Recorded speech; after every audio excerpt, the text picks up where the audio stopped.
11월 3일 미국 대통령 선거 본투표가 우리 시간으로 내일 저녁에 시작됩니다. 민주당 조 바이든 후보가 유리한 고지를 차지하고 있다는 막바지 여론조사 결과가 나오고 있지만 공화당 트럼프 대통령 역시 여전히 승리를 자신하고 있습니다. 사전투표 수가 사상 최대치를 기록할 것이라는 전망이 나오고 있는데 그만큼 사전투표한 사람이 많을수록 최종 개표 결과는 예상보다 늦게 나올 수도 있습니다. 워싱턴을 연결합니다. 김필규 특파원, 사전투표 수가 9천만 표를 넘어섰군요. 예, 어제 기준으로 9,200만 명이 사전 투표를 했는데 2016년 대선 당시 투표한 사람들 총수에 대입을 해보면은 무려 67%나 되는 숫자입니다. 기록적인 숫자가 사전 투표를 한 건데요. 이유는 역시 코로나19 때문입니다. 오늘 백악관 잔디밭 앞에는 트럼프가 20만 명을 죽였다라는 반트럼프 단체가 설치해 놓은 조형물이 세워지기도 했는데요.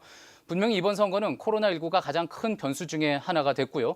여기에 이번에 꼭 선거를 해야지 되겠다, 투표를 해야지 되겠다라는 적극 투표층이 많아진 것도 사전 투표율을 높이는 원인 중에 하나가 됐습니다. 자, 그런데 사전투표 가운데 우편 투표가 너무 많아서 개표 작업이 상당히 늦어질 것이다. 이런 우려가 나오고 있군요. 맞습니다. 9천만 사전투표 가운데 우편으로 보낸 게 5,800만 표나 됩니다. 이 중 아직도 개표소로 도착하지 않은 게 수백만 표나 됩니다. 시한을 맞추지 못하면 무더기 무효표가 될 수 있어서 논란이기도 하고요.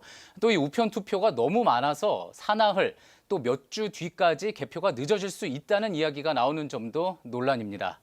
이 와중에 어제 있었던 텍사스에서의 충돌을 두고 혼란을 부추기는 듯한 트럼프 대통령의 발언이 나와서 또 논란이 되고 있습니다. 네, 방금 얘기를 했던 문제 한번 짚어보도록 하겠습니다. 어제 텍사스에서 트럼프 지지자들이 바이든 후보 측의 유세 차량을 몰아내는 일이 있었습니다. 트럼프 대통령이 이 같은 행위를 부추기는 듯한 글을 트위터에 올려서 비난을 받기도 했고요. 이와 관련해 트럼프 대통령 또다시 언급을 했어요. 예, 말씀하신 대로 총까지 든 트럼프 지지자들이 바이든 측의 유세 버스를 에워싸고 차로 일부러 부딪히는 등 위협을 가해서 결국 텍사스 유세가 취소되는 일이 있었죠. 또 역시 말씀하신 대로 이 동영상을 올리면서 텍사스 사랑한다 이런 글을 트럼프 대통령이 트위터에 올렸습니다. 오늘 미시간 유세가 있었는데 이 유세장에서는 또 이런 이야기를 했습니다. 직접 들어보시죠. You know, they were protecting his bus yesterday because they're nice. So his bus, they had hundreds of cars. Trump, and the American flag. That's it. You see Trump and American flag. Do you ever notice when you see the other side? I don't even see much of the other side.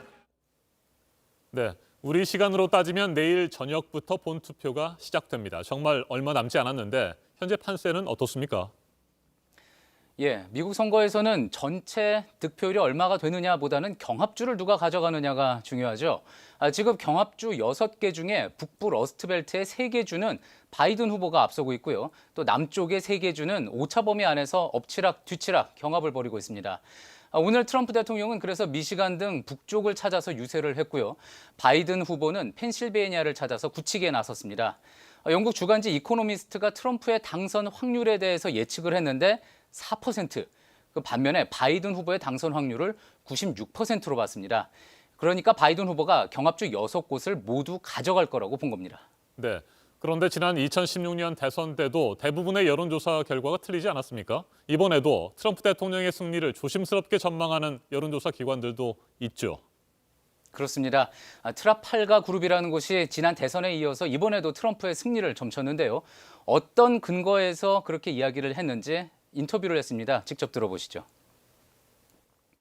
We believe that people aren't honest with pollsters. We don't think that's wrong. We think that's the modern world. It's called the social desirability bias. It's been around for a while. It was in play in 2016. 예. 그러니까 다른 여론조사가 간과하고 있는 이런 편향을 자기관은 잡아냈기 때문에 트럼프의 승리를 예상한다고 밝힌 겁니다. 하지만 한편에서는 고장난 시계도 하루 2번은 시간을 맞춘다. 계속 한쪽 승리를 예측하다 보면 언젠가 맞출 수 있는 것 아니냐 이런 반박도 나오고 있습니다. 지금까지 워싱턴에서 JTBC 김필규입니다.